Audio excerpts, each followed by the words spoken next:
Welcome on Easy Learning. Now I am going to read the next part of the chapter Indian Civilization and Culture written by Mahatma Gandhi.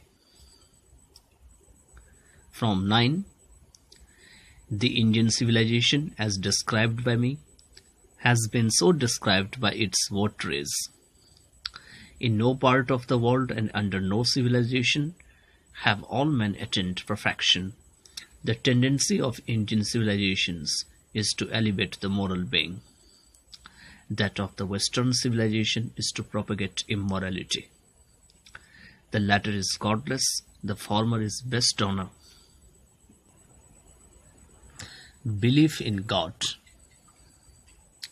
So understanding and so believing, it behoves every lover of India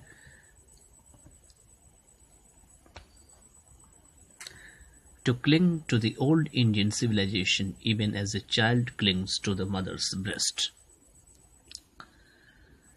I am no hater of the West. I am thankful to the West for many a thing I have learned from Western literature.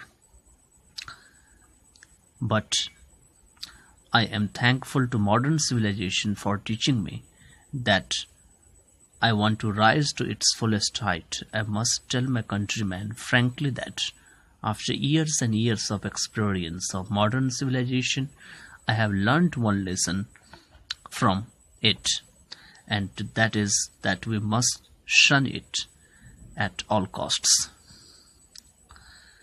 What is that modern civilization? It is the worship of the material. It is the worship of the brute in us.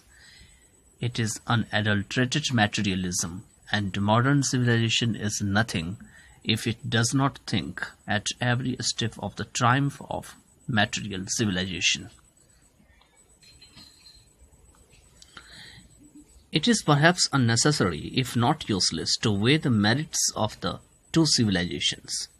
It is likely that the West has evolved a civilization suited to its climate and surroundings, and similarly we have a civilization suited to our conditions, and both are good in their own respective spheres. The distinguishing characteristic of modern civilization is an indefinite multiplicity of human wants. The characteristics of ancient civilization is an imperative restriction upon and a strict regulating of these wants. The modern or Western insatiableness arises really from want of living faith in a future state and therefore also in divinity. The restraint of ancient or Eastern civilization arises from a belief, often in spite of ourselves, in a future state and the existence of a divine power. Some of the immediate and brilliant results of modern inventions are too maddening to resist, but I have no matter of doubt that the victory of man lies in that resistance. We are in danger of bartering away the permanent good for a momentary pleasure. Just as in the West they had made wonderful discoveries in things material, similarly Hinduism has made still more marvelous discoveries in things of religion, of the spirit, of the soul. But we have no eye for these great and fine discoveries. We are dazzled by the material progress that Western science has made. I am not enamored of that progress.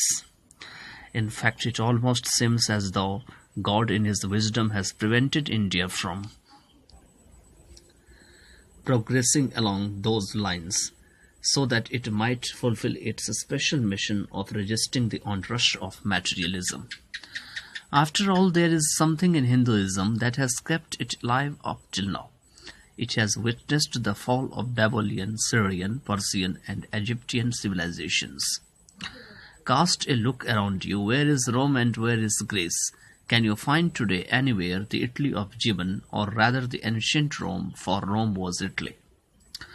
Go to Greece, where is the world-famous Attic civilization, then coming to India. Let one go through the most ancient records and then look around you, and you would be constrained to say, yes, I see here ancient India still living. True, there were dung heaps too, here and there, but there are rich treasures buried under them. And the reason why it has survived is that the end which Hinduism set before it was not development along material but spiritual lines. Our civilization, our culture, our swaraj depend not upon multiplying our wants, self-indulgence, but upon restricting wants, self-denial. European civilization, no doubt suited for the Europeans, but it will mean ruin for India if we endeavor to copy it. This is not to say that we may not adopt and assimilate whatever may be good and capable of assimilation by us, as it does not also mean that even the Europeans will not have to part with whatever even evil might have crept into it. The incessant search for material comforts and their multiplication is such an evil, and I make bold to say that the Europeans themselves will have to remodel their outlook. If they are not to perish under the weight of the comforts to which they are becoming slaves. It may be that my reading is wrong, but I know that for India, to run after the golden fleece is to court certain death. Let us engrave on our hearts the motto of a Western philosopher, plain living and high thinking. Today it is certain that the millions cannot have high living, and we the few who profess to do the thinking for the masses run the risk, in a vain search after high living, of missing high thinking. Civilization, in the real sense of the term, consists not in the multiplication, but in the deliberate and voluntary restriction of wants.